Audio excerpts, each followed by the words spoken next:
समृद्धी महामार्गावर बेशिस्तपणे वाहन उभे करणाऱ्यांवर दंडात्मक कारवाईचा बडगा उगारण्यात आला आहे। गेल्या 11 महिन्यात तब्बल 2,500 वाहन चालकांना 31,70,000चा दंड आकारण्यात आला आहे।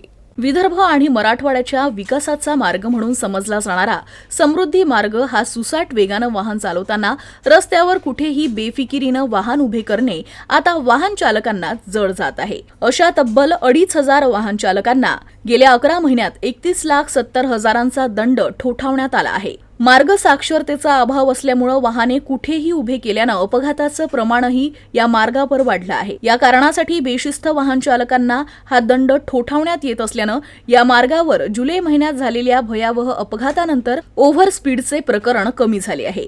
अशी जनजागृती वेगानं झाल्यास या मार्गावरील बेशिस्त वाहने थांबवण्याचे प्रकार देखील कमी होऊन परिणामी अपघात देखील कमी होईल अशी अपेक्षा यंत्रणेला आहे।